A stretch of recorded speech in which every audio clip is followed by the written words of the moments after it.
과학기술로 대한민국의 발전을 이끈 과학자들이 있습니다. 탁월한 기술력을 바탕으로 한국을 넘어 전 세계를 놀라게 한 국가연구개발 우수성과 백선의 주인공을 만나봅니다.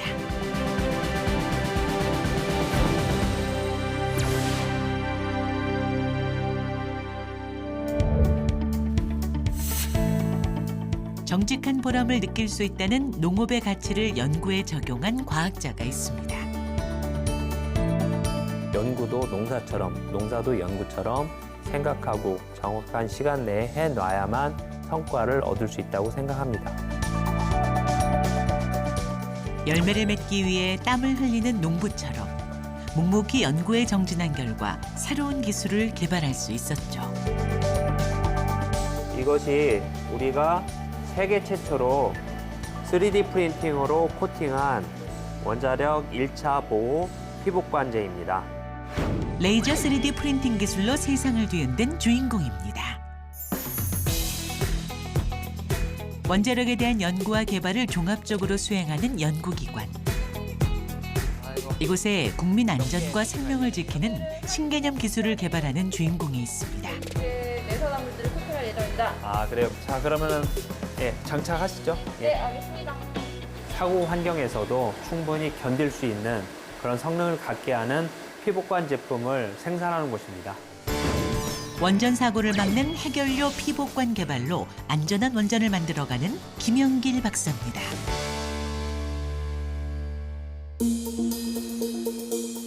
전기 등의 에너지를 얻을 때 사용되는 장치, 원자로. 원자로 내부에는 핵연료를 안전하게 둘러싸서 사고를 막는 핵연료 피복관이 있는데요. 이 피복관은 정상 상태에서는 큰 문제 없이 잘 사용해 왔습니다. 수십 년 동안 잘 사용해 왔는데 2011년 후쿠시마 사고 이후에 사고 상황이 되니까 이 피복관에서 부식이 가속되고 그 부식 반응으로 인해서 수소가 발생돼서 폭파되는 그러한 큰 사고를 겪게 되었고, 우리가 그러한 사고를 막고자 기존 피복관의 표면에 고온의 사고 상태에서도 산화가 돼서 수소가 발생되지 않는 그러한 사고 저항성 해결료 피복관을 개발하게 되었습니다. 지진, 해일 등 인간이 예측할 수 없는 재난이 이어지면서 각종 재난에서도 부식되지 않는 뛰어난 성능의 핵연료 피복관이 필요해진 것입니다.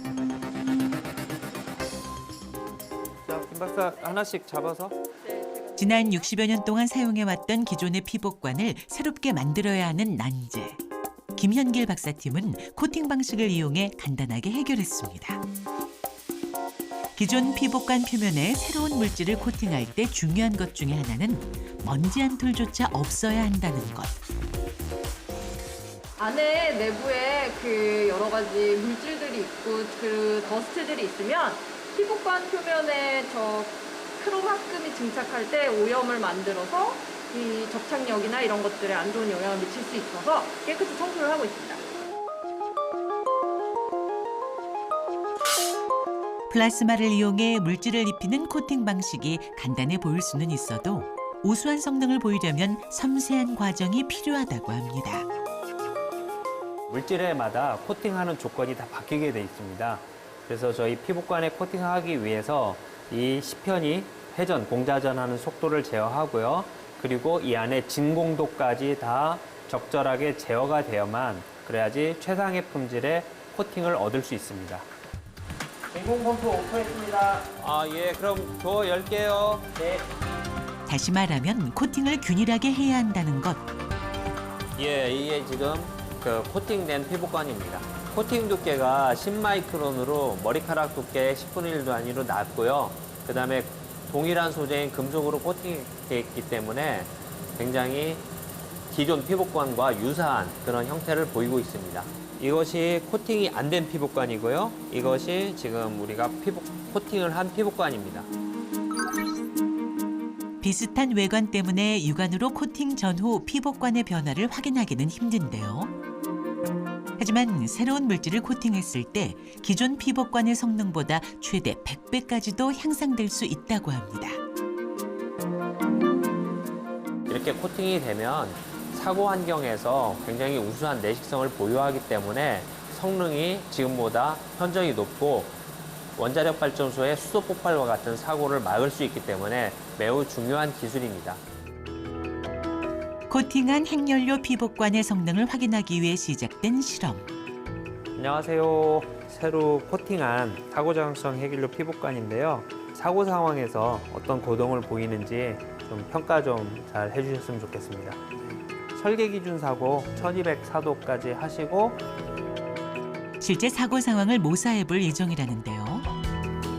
여기는 우리가 만든 피복관 아니면 코팅한 사고저항성 핵연료 피복관을 1200도가 넘는 극한의 고온 환경에서 그 성능이 어떤지를 분석 평가하는 그런 실험실입니다. 2011년 후쿠시마 원전 사고 당시 핵연료 피복관의 내부 온도 약 1200도. 이와 유사한 온도로 피복관을 가열해 볼 겁니다. 이걸 1200도로 어떻게 올리는 거예요? 이 안에 IR 램프가 있는데요. 이 IR 램프 뒷면에 있는 금속 반사광을 이용해서 1200도까지 올리고 있습니다. 네, 쉽게 설명하면 우리가 병원에서 사용하고 있는 빨간색 온열기구 있잖아요. 그거를 이용하는 거랑 똑같다고 생각하시면 됩니다. 원적외선의 원리를 이용해 피복관의 내부에서부터 열을 발생시키는 건데요. 실제 원전 사고처럼 냉각수가 없는 상태에서 온도를 더욱 빠르게 올려보기로 했습니다.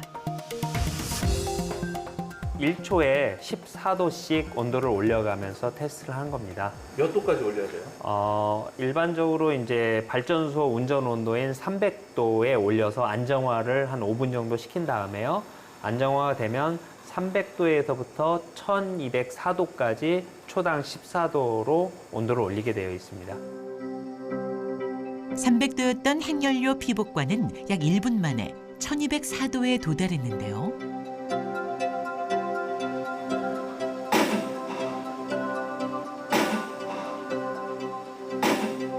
깜빡이는 불빛과 함께 들려오는 소리.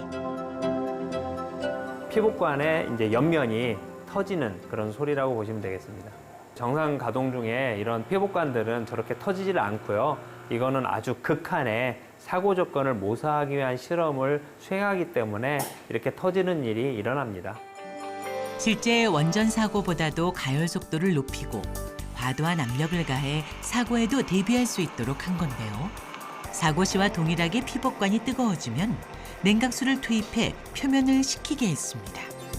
이처럼 핵연료 피복관 성능을 실험할 땐 온도를 올려 피복관을 팽창시키고 냉각해 수축시키는 극한 환경을 조성합니다. 실험이 끝났고요. 여기 보시면은 코팅이 안 된 게 있고 이제 코팅이 된 게 있습니다. 그래서 코팅이 안 된 거는 이 럽처된 부분 옆에가 이렇게 다 깨지는, 그리고 코팅된 거 같은 경우는 굉장히 그 산화량은 거의 없고 적고 건전성을 유지하는 것으로 이렇게 나왔습니다. 기존의 피복관이 심하게 산화된 반면 코팅된 피복관은 많이 산화되지 않았는데요. 외형뿐 아니라 물질의 성질에도 차이가 있다고 합니다.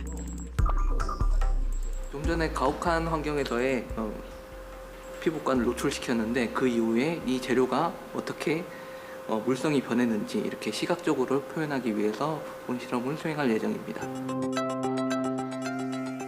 두 가지 핵연료 피복관에 힘을 주어 진행한 실험. 코팅되지 않은 피복관의 경우 탄성을 잃으면서 과자처럼 쉽게 부서졌습니다. 반면 머리카락의 10분의 1 두께로 얇게 코팅된 피복관은 본연의 튼튼한 금속 성질을 유지할 수 있었죠. 이걸 가지고 이제 바로 상용화를 할 수 있는 건가요? 이게 또 상용화하기는 멉니다. 왜냐면은 그 원자력에 적용하는 부품은 여러 다각도로 검증을 해야 되고요. 그래서 이렇게 시편을 장기간 평가한 다음에 이건 노회 실험이라고 하고요. 논회 시험, 연구로 시험에서 5, 6년 이상, 상용로에서 또 5년, 6년들 또 평가를 해야만 실질적으로 쓸 수 있는 그런 피복관 제품이 되겠습니다. 안전성과 신뢰성이 보장돼야 하는 핵연료 피복관의 경우 상용화까지 적어도 15년 이상 걸린다는데요. 하지만 김영길 박사는 2012년부터 연구를 시작해 곧 상용화를 앞두고 있다고 합니다. 요것을 잠깐 보시면은 이게 이제 그 오토크레이브라는 장치로 360도씨에서 1000일 이렇게 보시면 1000일 동안 실험한 다음에 이제 채취한 시편입니다. 현재 노회 실험의 마무리 단계로 학계와 산업계에 많은 관심을 받고 있습니다. 전 세계가 핵연료 피복관 연구에 뛰어든 가운데 김영길 박사팀의 피복관이 상용화된다면 원전의 안전 패러다임을 바꿀 수가 있습니다.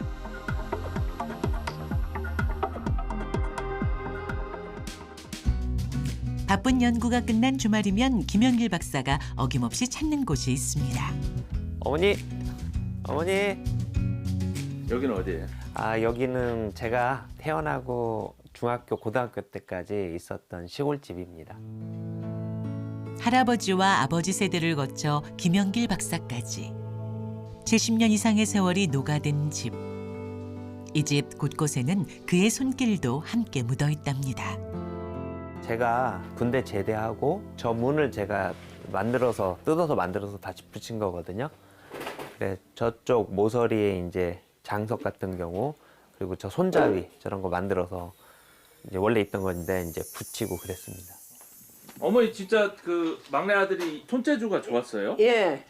어려서 이런 거 다 짜고 네. 여가 마롱 밑에 이게 허했잖아. 이거 다 짜고 새암 저것도 양어 만들고. 몸이 불편하신 어머니를 위해 집 뒤편에 호수를 연결해 수도 시설도 만들 만큼 탁월한 손재주를 가졌다는데요. 뭐 낫 같은 거 갖고 뭐 나무도 자르기도 하고 나무를 깎아가지고 뭐 이런 거 저 만들기도 하고, 그리고 이제 낫이 안 들면은 뭐 직접 그 숫돌에 낫을 갈기도 하고 그랬습니다. 그 몇 학년 때? 그게 아마 초등학교 3, 4학년 때부터 그렇게 한 것 같고요. 어릴 때부터 많은 물건을 직접 만지고 고치고 새로 만들면서 소소한 성취감을 채워갔던 김영길 박사. 그 일련의 과정들은 지금의 공학자로 성장하게 한 발판이 됐습니다. 많이 혼났다면서요?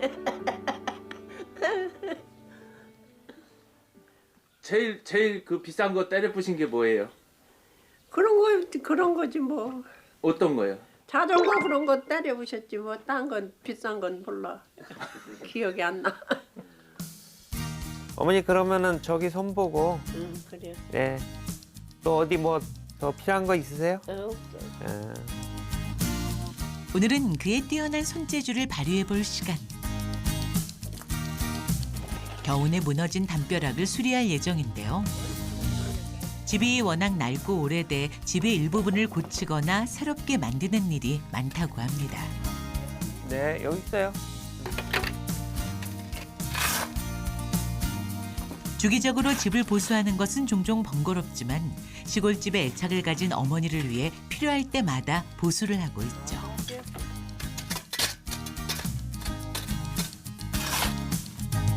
그가 이렇게 능숙하게 수리를 할 수 있는 것도 관련 경험이 있기 때문이랍니다.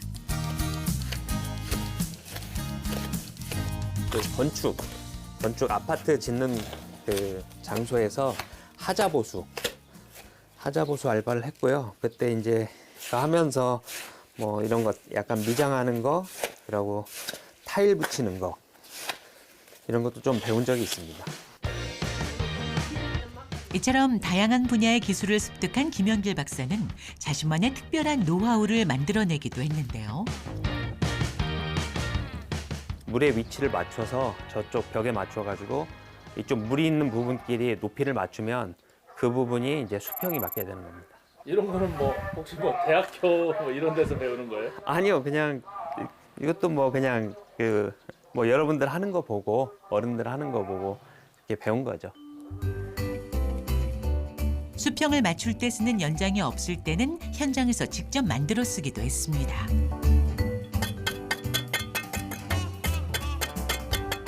직접 몸으로 부딪히고 체험했기 때문에 얻을 수 있었던 소중한 경험이었죠. 세상에서 쓸모없는 기술은 없고요. 다 배우면 도움이 됩니다. 그리고 제가 어렸을 때 이제 자전거 체인이 늘어나면 그거를 이렇게 다시 연결하고 줄여서 연결하고 이런 기술을 좀 배우고 이렇게 익혔는데요. 나중에 이제 군대 가서 그 훈련장에서 사실은 이제 그 미사일을 나르는 로더가 고장난 적이 있어요. 끊어져서. 근데 그 자리에서 제가 그런 경험을 바탕으로 해서 잘 고치고 덕분에 뭐 포상휴가도 나온 적이 있습니다. 군인 시절 궤도 전차의 바퀴를 수리할 수 있었던 것은 과거 자전거 체인을 연결해본 경험이 있기 때문이었습니다. 어릴 때 재밌어서 혹은 아르바이트로 우연히 배운 일들이 유용하게 쓰인다는 것은 시간이 흐른 뒤 알게 됐는데요. 그때는 이제 학비라고 생각하고 일을 했고 현실에 충실하고자 일을 했지만 그러한 경험들이 모여서 제가 나아가면서 연구소 생활도 그렇고요. 그리고 가정생활을 함에 있어도 다양한 방면에 유용하게 쓸 수가 있었습니다. 이제 괜찮다. 죽더라고. 너 죽더라. 자신의 기술로 어머니를 기쁘게 해드린 것 같아 내심 뿌듯한 마음.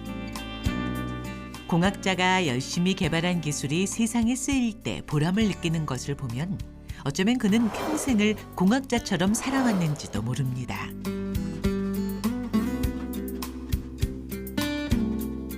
집수리를 마치고 향한 곳은 근처의 인삼밭.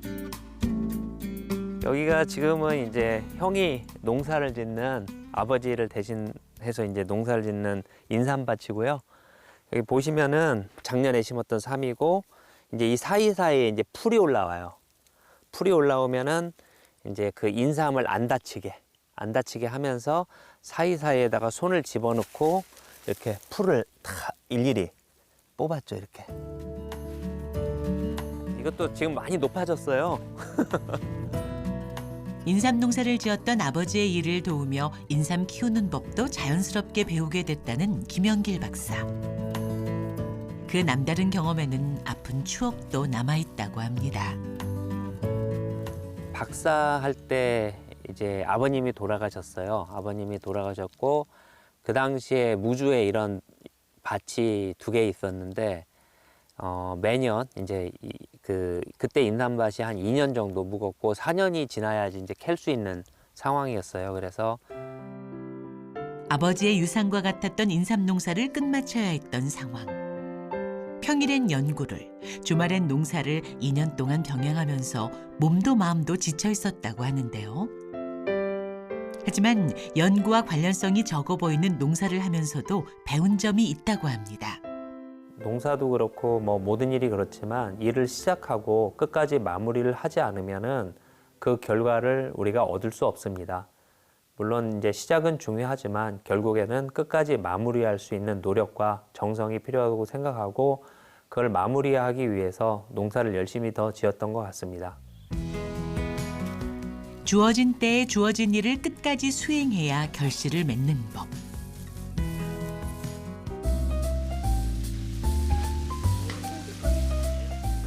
열심히 일한 김영길 박사를 위해 식사가 마련됐는데요.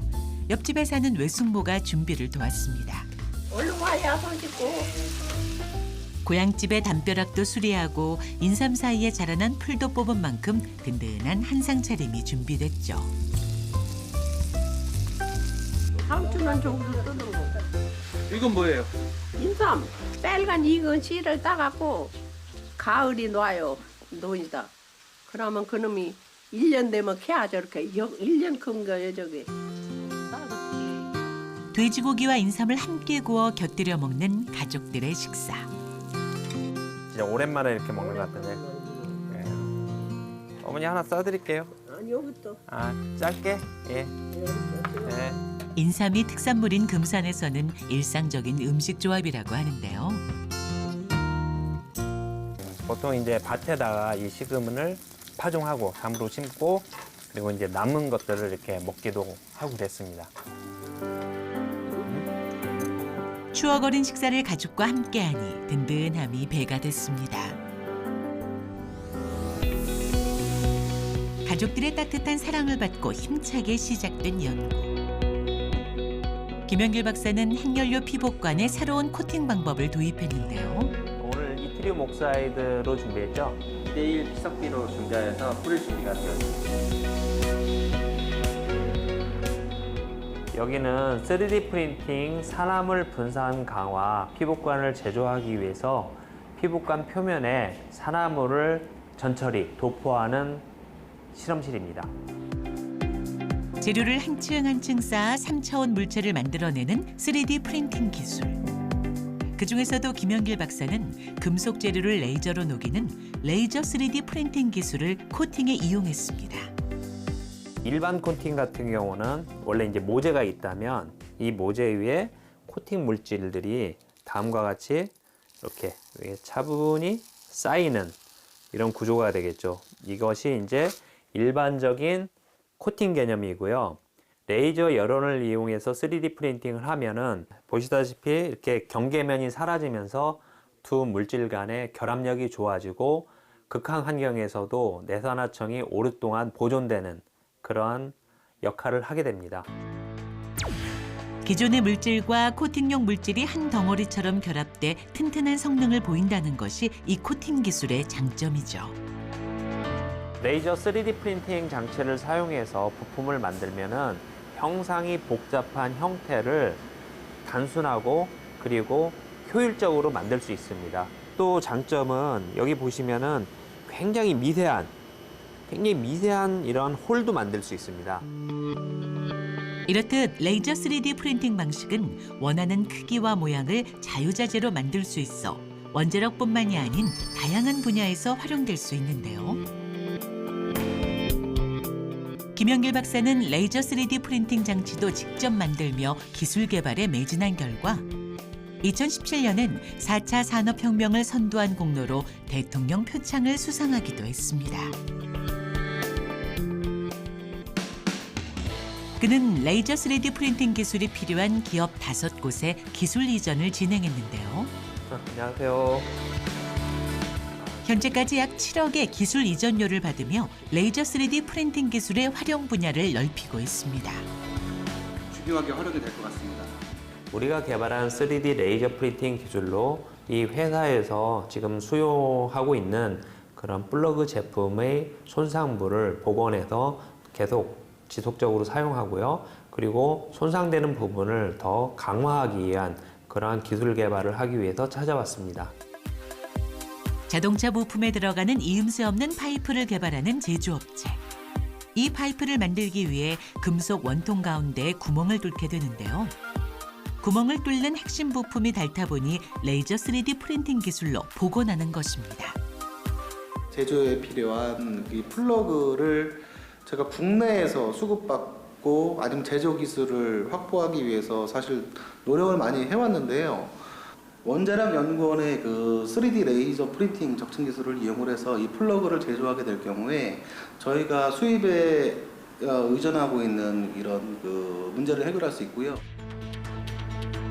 레이저 3D 프린팅 기술로 파이프를 제조하는 부품을 국산화할 수 있게 된 제조업체. 김영길 박사는 레이저 3D 프린팅 기술이 산업의 긍정적인 발전을 이루어낼 것이라 믿고 있습니다. 방법이 한 2가지 정도로 방법이 있습니다. 우리가 개발한 기술이 산업적으로 굉장히 유용하게 쓰일 수 있다면 국내 산업에도 계속 전파를 하고 그리고 적용을 함으로써 국가 기술 개발에도 크게 이바지하고요. 그리고 국내 산업이 크게 성장하는 데 도움이 될 수 있다면 그것이 또한 연구자의 큰 기쁨 중에 하나가 아닐까 생각합니다. 주어진 연구를 묵묵히 수행하며 기술 개발을 이뤄낸 김영길 박사.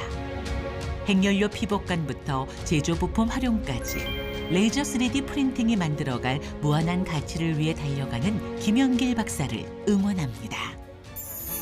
박사님, 감사드립니다. 고맙습니다.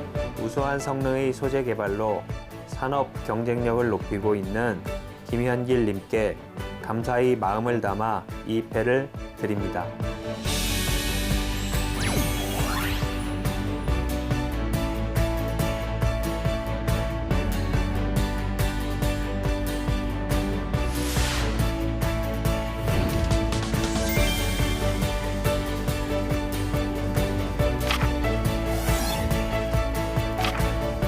우리가 살아가는 건 현재를 살 수밖에 없고요. 이런 현재에서 한 땀 한 땀 소중한 경험이 결국은 미래의 나를 만들기 때문에 이렇게 썼습니다.